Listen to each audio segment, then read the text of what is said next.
Selamat datang. Kali ini, kita bakal kupas tuntas soal sistem AI multi-agen. Ini adalah sebuah pendekatan yang lagi mengubah cara kita semua menyelesaikan masalah-masalah yang rumit.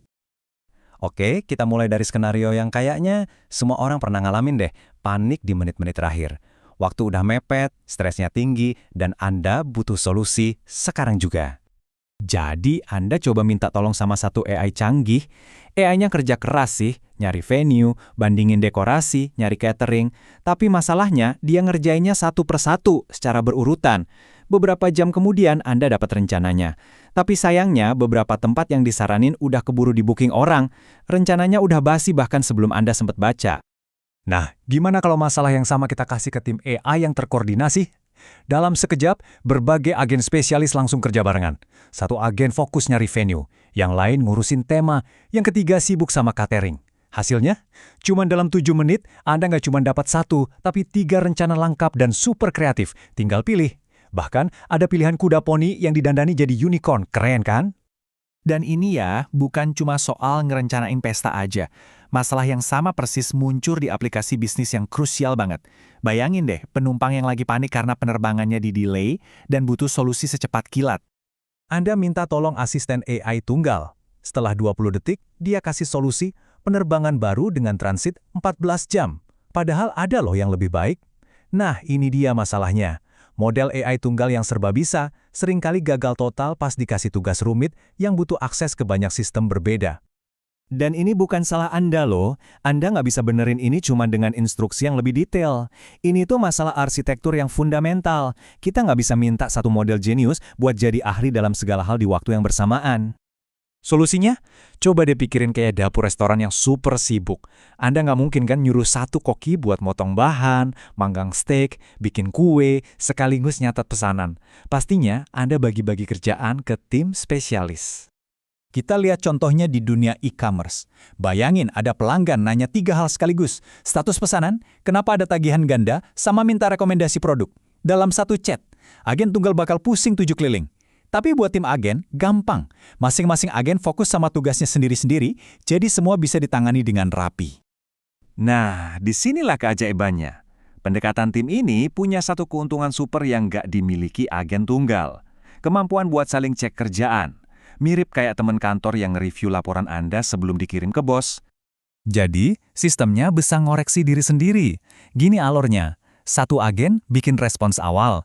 Terus, agen kedua ngecek logikanya, masuk akal nggak? Agen ketiga ngecek faktanya, bener nggak datanya? Terakhir, agen keamanan mastiin kontennya aman.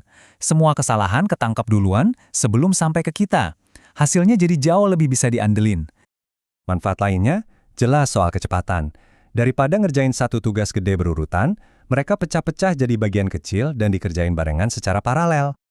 Tugas yang tadinya butuh 20 menit buat satu agen, misalnya nganalisis ratusan review pelanggan, bisa kelar cuma dalam 3 menit kalau dikerjain tim. Peningkatan kecepatannya gila-gilaan. Tapi, ya seperti biasa, ada tapinya. Solusi yang kelihatannya elegan ini punya tantangan tersembunyi.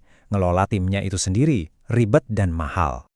Setiap kali Anda nambahin satu agen baru, jalur komunikasinya itu nggak nambah satu, tapi nambahnya eksponensial. 2 agen cuma butuh 1 jalur, tapi 4 agen udah butuh 6 jalur.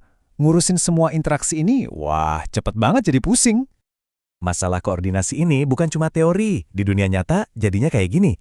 Memori jadi pecah-pecah. Kerjaan satu agen bisa nabrak kerjaan agen lain, dan biaya operasional bengkak dengan cepat gara-gara semua komunikasi bolak-balik ini. Kita ngomongin duit ya. Buat tugas customer support yang simple, satu agen mungkin cuma butuh biaya 5 sen. Murah kan?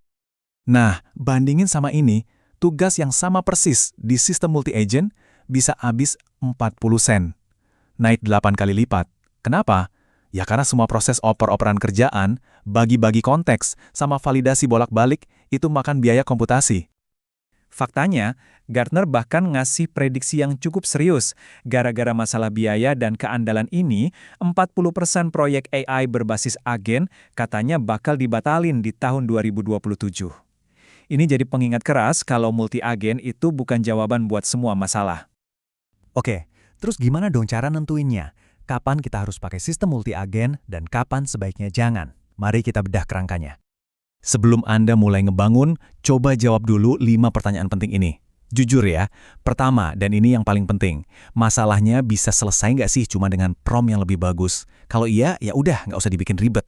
Kedua, tugas-tugas kecilnya itu beneran bisa jalan sendiri-sendiri. Kalau saling ketergantungan, wah, multi-agent malah jadi macet. Terus soal duit, siap Kak kalau biayanya naik 2-5 kali lipat. Dan soal waktu, Anda butuh jawaban dalam hitungan detik atau milidetik. Ini trade-off loh. Terakhir, yang paling teknis, punya infrastruktur buat ngedebug sistem yang terdistribusi nggak? Nyari kesalahan di antara 6 agent yang saling ngobrol itu jauh lebih susah daripada di satu agent. Tim Anda harus siap. Intinya ya itu tadi, cocokin arsitekturnya sama kebutuhan Anda. Tabel ini ngejelasin plus minusnya dengan gampang. Multi-agent itu juara kalau Anda butuh keahlian spesifik buat tugas yang beda-beda, atau buat ngolah data dalam jumlah masif secara paralel. Tapi mereka kurang cocok buat alur kerja yang harus urut, atau kalau Anda butuh respon super cepat dengan biaya super murah. Intinya, pilih alat yang pas buat kerjaannya. Pada akhirnya, semua keputusan balik lagi ke pertanyaan ini. Tantangan AI terbesar Anda itu sebetulnya masalah kemampuan atau masalah koordinasi. Apa Anda butuh model yang lebih pintar atau sebuah tim yang organisasinya lebih rapi? Jawaban dari pertanyaan inilah yang bakal nuntun Anda ke arsitektur yang paling pas.